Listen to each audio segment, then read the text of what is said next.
Hello friend, कैसे हैं आप? उम्मीद है कि आप सब अच्छे हैं, आपकी तैयारी अच्छी। चलिए ठीक है दोस्तों, आज हम बिहार एसएससी का मॉडल प्रैक्टिस सेट नंबर 9 अवसर डिस्कस करने वाले, जो किरण पब्लिकेशन का है। ठीक है, इससे पहले हम 8 सेट अपलोड कर चुके हैं। अगर आप नहीं देखें तो प्लेलिस्ट में जाकर देख सकते हैं। ठीक है, तो स्टार्ट करते हैं सेट नंबर 9। और जो फ्रेंड चैनल पर पहली बार विजिट करें तो चैनल को सब्सक्राइब कीजिएगा और साथ में बेल आइकन प्रेस करना नहीं भूलिए। अगर इसका पीडीएफ चाहिए तो टेलीग्राम से जुड़ जाइए। टेलीग्राम का लिंक जो इस वीडियो के डिस्क्रिप्शन में टेलीग्राम का लिंक दे दिया है, वहाँ से जाकर पीडीएफ प्राप्त कर सकते हैं। ठीक है, इसके अलावा यूटेरिया का प्रैक्टिस कराया जा रहा है, जिसमें 15 सेट था, जो 15 सेट करा दिया गया है। उसके बाद प्लेटफॉर्म का भी 20 सेट हो चुका है। 4 सेट और इसमें बाकी हैं, तो भी आप लोग करा दिए जाएंगे। अगर आप इससे नहीं देखें तो प्लेलिस्ट में जाकर देख सकते हैं। ठीक है, तो स्टार्ट करते हैं सेट नंबर 9। चलिए रहा सेट नंबर 9। पहला क्वेश्चन कहता है कि दक्कन का पठार जो है कितने भारतीय राज्यों तक फैला हुआ है। तो इसका राइट आंसर आपका 2 हो जाएगा, यानी 8 राज्यों तक के फैला हुआ है, याद रखिएगा। चलिए आगे बढ़ते हम लोग अगले प्रश्न की तरफ। क्वेश्चन नंबर यहाँ पे 2 कहता है अंतरण अदायगी का अर्थ क्या होता है। तो इसका राइट आंसर आपका 4 हो जाएगा, वृद्धि अवस्था पेंशन, बेरोजगारी मुआवजा, सामाजिक सुरक्षा दायित्व। राइट आंसर आपका 4 हो जाएगा। ये रहा अगला प्रश्न, देखिए क्वेश्चन नंबर 3। भारत जैसे विकासशील देश में प्रच्छन्न बेरोजगारी की उच्च दर किस क्षेत्र में पाई जाती है। तो यहाँ पर राइट आंसर आपका 4 हो जाएगा, कृषि क्षेत्र में। याद है, कृषि क्षेत्र में सबसे ज्यादा। ये रहा अगला प्रश्न, देखिए क्वेश्चन नंबर यहाँ पे 4। वह जो किसानों को कम से कम एक जीविका उपलब्ध कराती है क्या कहलाता है। तो यहाँ पर 4 का राइट आंसर आपका 3 हो जाएगा, उसको आर्थिक जोत कहते हैं। क्या कहते हैं उसे? आर्थिक जोत कहा जाता है। ये रहा अगला प्रश्न, देखिए क्वेश्चन नंबर यहाँ पे 5। कहता है कौन सी क्रिया उत्पादन में शामिल नहीं है। तो यहाँ पर राइट आंसर आपका 4 हो जाएगा, किसी गृह स्वामी द्वारा अपने घर में की गई सेवाएं। इसका राइट आंसर आपका 4 हो जाएगा। क्वेश्चन नंबर यहाँ पे 6 कहता है निम्नलिखित में किनको संवैधानिक स्थिति प्राप्त है। तो यहाँ पर देखा जाए तो वित्त आयोग को प्राप्त है और उसके बाद चुनाव आयोग को प्राप्त है। तो राइट आंसर आपका ए और सी, यानी ऑप्शन आपका क्या हो जाएगा? 1 हो जाएगा। ठीक है दोस्त, चलिए अब यहाँ देखिए वित्त आयोग की बात किया जा रहा है, तो किस अनुच्छेद के तहत आता है। तो अनुच्छेद 280 के तहत। चुनाव आयोग किसके अंतर्गत आता है, किस अनुच्छेद के तहत? 324। ठीक है, चलिए आगे बढ़ते हम लोग अगले प्रश्न की तरफ। ये रहा क्वेश्चन नंबर आपका 7। कहता है कि भारत के राष्ट्रपति के चुनाव में जीतने वाले प्रत्याशी को प्राप्त करने चाहिए। तो क्या प्राप्त करने चाहिए? डाले गए मतों का अधिकांश, डाले गए मतों का 66%, और ऑप्शन देख लेते हैं। ये रहा ऑप्शन आपका यहाँ पर 3 में दे रखा है, डाले गए मतों का 50% और 50% से अधिक डाले गए कुल मतों का बहुमत। तो यहाँ पर राइट आंसर आपका 7 का क्या हो जाएगा? आपका 4 हो जाएगा। और साथ साथ ये भी याद है किस अनुच्छेद के तहत ये आता है, चुनाव राष्ट्रपति का, अनुच्छेद 54। ठीक है, चलिए ये रहा अगला प्रश्न, देखिए क्वेश्चन नंबर यहाँ पे 8। भारत के उच्चतम न्यायालय की स्थापना की गई थी, तो बताना है किसके द्वारा की गई थी। तो यहाँ पर राइट आंसर आपका हो जाएगा, संविधान द्वारा किया गया था, याद रखिएगा। चलिए आगे बढ़ते हम लोग। ये रहा क्वेश्चन नंबर आपका 9। क्वेश्चन नंबर यहाँ पे 9 कहता है राष्ट्रीय गीत की रचना कौन है। राष्ट्रीय गीत की रचना कौन की? तो यहाँ पर राइट आंसर आपका 2 हो जाएगा, बंकिम चंद्र चटर्जी जो है इसके राइट आंसर हो जाएगा। ठीक है दोस्त, वीडियो पसंद है प्लीज़ लाइक कीजिएगा और अपने दोस्तों में शेयर जरूर कर दीजिएगा। और जो फ्रेंड चैनल पर पहली बार विजिट कर रहे हैं तो चैनल को सब्सक्राइब जरूर कर लीजिएगा। ठीक है, चलिए ये रहा अगला प्रश्न, देखिए क्वेश्चन नंबर यहाँ पे 10। प्लासी की लड़ाई किनके बीच लड़ी गई। तो यहाँ पर राइट आंसर आपका 3 हो जाएगा, ईस्ट इंडिया कंपनी और सिराजुद्दौला के बीच लड़ी गई। तो राइट आंसर आपका 3 हो जाएगा। प्लासी की लड़ाई कब हुआ था? तो 1757 में किसके बीच हुआ था? तो ईस्ट इंडिया कंपनी और बंगाल के नवाब सिराजुद्दौला के बीच, जिसमें नवाब सिराजुद्दौला की क्या हो गया था? मृत्यु हो गई थी। ये रहा अगला प्रश्न, देखिए क्वेश्चन नंबर यहाँ पे 11 कहता है 1972 में शिमला समझौता पर हस्ताक्षर करने वाले पाकिस्तान के प्रधानमंत्री का नाम क्या है। तो यहाँ पर राइट आंसर आपका 11 का 3 हो जाएगा, ZA भुट्टो इसका राइट आंसर हो जाएगा। और उस समय भारत के प्रधानमंत्री कौन थे? तो इंदिरा गांधी, याद रखिएगा उस समय कौन थी? इंदिरा गांधी प्रधानमंत्री थी। ठीक है, चलिए क्वेश्चन नंबर यहाँ पर 12 का था असहयोग आंदोलन शुरू हुआ था, तो कब हुआ था? तो 1920 में, याद रखिए 1920 में असहयोग आंदोलन शुरू हुआ था। ये रहा अगला प्रश्न, देखिए क्वेश्चन नंबर यहाँ पे 13 कहता है कि जब 1856 में डलहौजी ने अवध पर कब्जा किया तब वहाँ का नवाब कौन था। तो इसका राइट आंसर आपका 2 हो जाएगा, वाजिद अली शाह। याद रखिए वाजिद अली शाह जो है इसका राइट आंसर हो जाएगा। आगे बढ़ते हम लोग। ये रहा अगला प्रश्न, देखिए क्वेश्चन नंबर यहाँ पर 14। मेवाड़ के राणा प्रताप सिंह को मुगल सेना ने किस लड़ाई में पराजित किया था। तो बताइए इसका राइट आंसर, या 14 का राइट आंसर आपका 3 हो जाएगा, हल्दी घाटी का। याद रखिए हल्दी घाटी का युद्ध कब हुआ था? तो 1576 ईस्वी में हल्दी घाटी का युद्ध हुआ था। ठीक है, आगे बढ़ते हम लोग अगले प्रश्न की तरफ। क्वेश्चन नंबर यहाँ पे 15 कहता है जून के महीने में मानसून का फटना वर्षा लाता, तो आपको बताने हैं कौन कौन से राज्य में ये वर्षा लाती हैं। तो इसका राइट आंसर आपका 2 हो जाएगा, केरल और तमिलनाडु के दक्षिणी तट पे। तो राइट आंसर यहाँ पर आपका 2 हो जाएगा। ये रहा अगला प्रश्न, देखिए क्वेश्चन नंबर यहाँ पे 16 कहता है हिमालय में 3600 मीटर से ऊपर एक विशिष्ट प्राकृतिक वनस्पति है।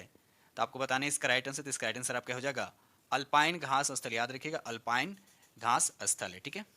चलिए ये रहा अगला प्रश्न, देखिए क्वेश्चन नंबर यहाँ पे 17, मोतीलाल नेहरू और चित्तरंजन दास निम्न में से किसके संस्थापक सदस्य हैं। तो यहाँ पर 17 का राइट आंसर आपका 1 हो जाएगा, स्वराज पार्टी। स्वराज पार्टी की स्थापना कब हुआ था? 1923 ईस्वी में। और 1922 में एक अधिवेशन हुआ था राष्ट्रीय कांग्रेस, और ये कहाँ हुआ था? तो गया में हुआ था, जिसकी अध्यक्षता कौन किए थे? तो CR दास ने, ठीक है। चलिए क्वेश्चन नंबर यहाँ पे 18 का था कि एल नीनो प्रकट होता है, तो किसके ऊपर प्रकट होता है? तो यहाँ पर राइट आंसर 17 18 का राइट आंसर आपका 3 हो जाएगा, प्रशांत महासागर के ऊपर इसका राइट आंसर हो जाएगा। ये रहा अगला प्रश्न, देखिए क्वेश्चन नंबर यहाँ पे 19, पुस्तक एन एक्स्ट्रा ऑर्डिनरी लाइफ किसके जीवन पर आधारित है? तो यहाँ पर राइट आंसर आपका 2 हो जाएगा, मनोहर पारिकर जो है इसका राइट आंसर, याद रखिए मनोहर पारिकर जो इसका राइट आंसर हो जाएगा। ये रहा अगला प्रश्न, देखिए क्वेश्चन नंबर 20, अजंता और एलोरा की गुफाएं किससे संबंधित है? अजंता और एलोरा की जो गुफाएं हैं ये किससे संबंधित है? तो 20 का राइट आंसर आपका 2 यानी बौद्ध धर्म जो है इसका राइट आंसर हो जाएगा। ये रहा अगला प्रश्न, देखिए क्वेश्चन नंबर यहाँ पे 21, देश का 12वां भारतीय प्रबंधन संस्थान IIM उत्तराखंड में कहाँ शुरू किया गया? उत्तराखंड में कहाँ शुरू किया गया? तो इसका राइट आंसर आपका हो जाएगा काशीपुर जो है इसका राइट आंसर हो जाएगा। क्वेश्चन नंबर यहाँ पे 22 कहता है दो समुद्रों को जोड़ने वाले जल के एक संकीर्ण खंड को क्या कहा जाता है? तो उसको स्टेट कहा जाता है। तो किस ऑप्शन में दे रखा है? तो यहाँ पर देखा है तो 22 का राइट आंसर आपका यहाँ पे 2, उसको क्या बोलते हैं? उसको स्टेट कहते हैं। तो राइट आंसर आपका 2 हो जाएगा। क्वेश्चन नंबर यहाँ पे 23 कहता है निम्नलिखित में से कौन आज़ादी के आंदोलन का पूर्ण समर्थक था? तो यहाँ पर 23 का राइट आंसर आपका 3 हो जाएगा, घनश्याम दास बिरला जो है इसका राइट आंसर हो जाएगा। ये रहा अगला प्रश्न, देखिए क्वेश्चन नंबर यहाँ पे 24 कहता है रतन टाटा की सेवानिवृत्ति के बाद टाटा समूह का प्रमुख कौन बन गया है? तो यहाँ पर 24 का राइट आंसर आपका 2 हो जाएगा, साइरस मिस्त्री जो है इसका राइट आंसर हो जाएगा। याद रखिए साइरस मिस्त्री जो इसका राइट आंसर हो जाएगा। क्वेश्चन नंबर यहाँ पर 25 कहता है कि हंस दमयंती के चित्र को किसने बनाया? तो यहाँ पर राइट आंसर आपका 4 हो जाएगा, राजा रवि वर्मा। याद राजा रवि वर्मा ने बनाया। और कब बनाया था? तो 1889 में बनाया था, ठीक है। चलिए ये रहा अगला प्रश्न, देखिए क्वेश्चन नंबर यहाँ पे 26, भारत में सबसे बड़ी खारे पानी की झील कौन सा है? तो यहाँ पर 26 का राइट आंसर आपका हो जाएगा, छिलका झील जो है इसका राइट आंसर। याद है छिलका झील जो है इसका राइट आंसर हो जाएगा। क्वेश्चन नंबर 27 का था शाहजहां के 4 पुत्रों में से किसने अथर्ववेद का अनुवाद करवाया था? किसने अथर्ववेद का अनुवाद कराया था? तो 27 का राइट आंसर आपका 3 हो जाएगा, दारा सिकोह जो है इसका राइट आंसर हो जाएगा। चलिए रहा अगला प्रश्न, देखिए क्वेश्चन नंबर यहाँ पे 28 कहता है मानसरोवर स्थित, आपको बताने कि मानसरोवर जो झील कहाँ स्थित है? तो इसका राइट आंसर आपका 1 हो जाएगा, ये चीन में। याद रखिएगा ये चीन में है, ठीक है। चलिए क्वेश्चन नंबर यहाँ पे 29 कहता है कि निम्नलिखित में से कौन सी नदी सबसे लंबी है? तो यहाँ पर देखिए बताने इसमें सबसे लंबी कौन है? तो यहाँ पर राइट आंसर आपका 4 हो जाएगा, ब्रह्मपुत्र नदी, जिसकी लंबाई कितना है? 2900 किलोमीटर। याद है 2900 किलोमीटर इसकी लंबाई है। और गंगा की बात करते हैं तो गंगा की लंबाई 2525 किलोमीटर है। गोदावरी की बात करते हैं तो 1465 किलोमीटर है, ठीक है। और सिंधु की बात करते हैं यहाँ पर तो 2880 किलोमीटर। ये सब याद रखिएगा। चलिए ये रहा अगला प्रश्न, देखिए क्वेश्चन नंबर यहाँ पे 30 कहता है कि नॉट जस्ट एन अकाउंटेंट पुस्तक किसने लिखी? तो यहाँ पर 30 का राइट आंसर आपका 1 हो जाएगा, विनोद राय जो है इसके राइट आंसर हो जाएंगे।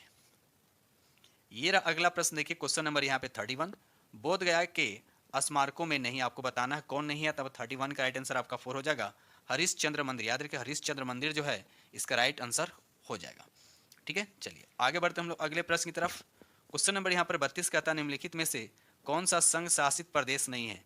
कौन सा संघ शासित प्रदेश नहीं है? तो ऑप्शन देखने से पता चलेगा कि कौन नहीं है। तो यहाँ पर राइट आंसर आपका देखा जाए तो पुडुचेरी है, चंडीगढ़ है, लक्षद्वीप है, लेकिन यहाँ पर गोवा क्या आपका केंद्र शासित प्रदेश नहीं बल्कि ये क्या है?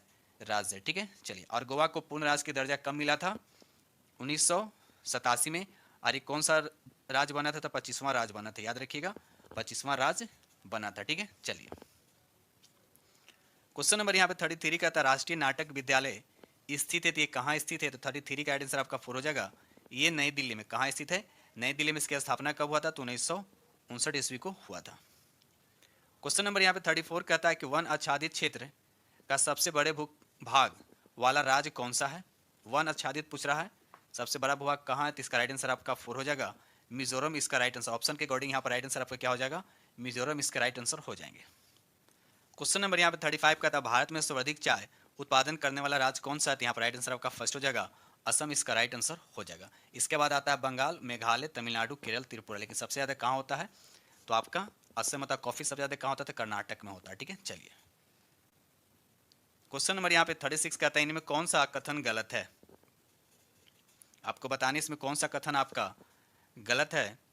तो चारों ऑप्शन नहीं दिख रहा, थोड़ा सा और छोटा कर दूं। हाँ चलिए, ये हो गया। आपको बताने इसमें कौन सा कथन गलत है। तो यहाँ पर देखा, पटना प्रमंडल में क्या होता है? पटना, नालंदा, बक्सर, भोजपुर, रोहतास, कैमूर, ये आपके क्या है? सही है। मगध प्रमंडल में औरंगाबाद, गया, नवादा, जहानाबाद, और यानी पहला, दूसरा, तीसरा सही है। यहाँ पर दरभंगा आपका क्या? दरभंगा प्रमंडल में दरभंगा, सहरसा, सुपौल, मतलब दरभंगा प्रमंडल की अगर हम बात करते हैं तो दरभंगा प्रमंडल में क्या होता है? दरभंगा, मधुबनी या समस्तीपुर आता है। तो ये ऑप्शन आपका गलत हो गया। ठीक है, तो आपसे पूछा गलत कौन है, तो यहाँ पर राइट आंसर आपका 4 हो जाएगा। ये रहा अगला प्रश्न, देखिए क्वेश्चन नंबर यहाँ पे 37, भारत में सर्वाधिक कोयला उत्पादन करने वाला राज्य कौन सा है? ठीक है, बताइए यहाँ पर 37 का राइट आंसर कौन होगा? तो यहाँ पर झारखंड इसका राइट आंसर हो जाएगा। ठीक है, चलिए क्वेश्चन नंबर यहाँ पर 38 कहता है, निम्नलिखित में किस युद्ध के बाद भारत में मुगल साम्राज्य की स्थापना हुई थी? तो इसका राइट आंसर आपका 3 हो जाएगा, पानीपत की प्रथम युद्ध। याद है पानीपत का प्रथम युद्ध? तो पानीपत का प्रथम युद्ध कब हुआ था? 1526 ईस्वी में। याद है 1526 ईस्वी में हुआ था। किसके बीच? तो बाबर और इब्राहिम लोदी के बीच हुआ था। ठीक है, चलिए ये रहा अगला प्रश्न, देखिए क्वेश्चन नंबर यहाँ पे 39 कहता है, राज्यसभा के अधिकतम सदस्य की संख्या सीमित है तो कितना तक है? तो यहाँ पर 38 का राइट आंसर आपका भी हो जाएगा, 250 इसका राइट आंसर हो जाएगा। ठीक है, और अनुच्छेद 80 के, और अनुच्छेद 80 की बात करते थे, इसमें 338 सदस्य राज्य और संघ क्षेत्र के प्रतिनिधि होते हैं, और 12 सदस्य क्या होता है? राष्ट्रपति द्वारा मनोनीत किया जाता है। ये अगला प्रश्न देखिए क्वेश्चन नंबर यहाँ 40 कहता है, स्वतंत्र भारत का पहला छात्र आंदोलन कहाँ हुआ? तो इसका राइट आंसर आपका 2 हो जाएगा, पटना में हुआ था। और कब हुआ था? तो 1955 में हुआ था। क्वेश्चन नंबर यहाँ पर 41 कहता है, संविधान के 8वीं सूची निम्नलिखित में से कौन सी भाषा सूचीबद्ध नहीं है? तो यहाँ पर अंग्रेजी जो है सूचीबद्ध नहीं है, बाकी बोडो, डोगरी, संथाली सब के 8वीं सूची के अंतर्गत आते हैं। ठीक है, वर्तमान में कितनी भाषाएं? तो 22 भाषाएं, याद रखिएगा। ठीक है, चलिए आगे बढ़ते हम लोग अगले प्रश्न की तरफ। क्वेश्चन नंबर यहाँ पर 42 कहता है, योजना आयोग के वर्तमान उपाध्यक्ष हैं? तो वर्तमान उपाध्यक्ष ऐसे आंसर यहाँ पर क्वेश्चन थोड़ा देखिएगा, इसका आंसर इसे 1 दे रखा है। योजना आयोग को तो अब नीति आयोग कहा गया है, लेकिन इसका वर्तमान उपाध्यक्ष यहाँ पर मोन्टेक्सी अहलूवालिया इसका राइट आंसर होगा। ठीक है, इसे देख लीजिए क्वेश्चन को। चलिए आगे बढ़ते हैं हम लोग। क्वेश्चन नंबर यहाँ 43 कहता है, भारत के उच्च न्यायालय में मुख्य न्यायाधीश बनने वाली प्रथम महिला थी तो कौन थी? बताइए। यहाँ 43 का राइट आंसर आपका पहला हो जाएगा, लीला सेठ इसका राइट। याद रखिए लीला सेठ जो है इसका राइट आंसर। भारत के उच्च न्यायालय, ध्यान देखिए उच्च न्यायालय लिखा हुआ है, उच्चतम नहीं लिखा हुआ है। ठीक है, तो यहाँ पर राइट आंसर आपका क्या हो जाएगा? लीला सेठ इसका राइट आंसर हो जाएगा। और कहाँ की बनी थी? तो हिमाचल प्रदेश का। कहाँ? हिमाचल प्रदेश का। ठीक है, और 1992 हिमाचल प्रदेश के उच्च न्यायालय के मुख्य न्यायाधीश के पद से अवकाश ग्रहण की थी, अभी याद रखिएगा 1992 में। ठीक है, चलिए क्वेश्चन नंबर यहाँ 44 का था, बिहार में राज्यसभा सदस्य कितनी संख्या? राज्यसभा पूछा कि इसका सदस्य कितना है बिहार में? तो यहाँ पर राइट आंसर आपका 3 हो जाएगा, 16 है। अगर लोकसभा पूछेगा तो 40 हो जाएगा। अब विधानसभा कितना है? 243 है। और विधान परिषद कितना है? तो याद रखिएगा 75। ठीक है, चलिए ये रहा अगला प्रश्न, देखिए क्वेश्चन नंबर यहाँ 45 का था, भारत भ्रमण पर आए हेन सांग ने किस नगर के विस्तृत विवरण अपने यात्रा वृत्तांत में किया? यहाँ 45 का राइट आंसर आपका 1 है, पाटलिपुत्रा इसका राइट आंसर हो जाएगा। ये रहा अगला प्रश्न, देखिए क्वेश्चन नंबर यहाँ 46 कहता है, सत्य की खोज में बुद्ध को किस स्थान पर पीपल के वृक्ष के नीचे ज्ञान की प्राप्ति हुई है? तो यहाँ पर 46 का राइट आंसर आपका क्या हो जाएगा? तो 46 का राइट आंसर आपका 3 हो, यानी बोध गया इसका राइट आंसर हो जाएगा।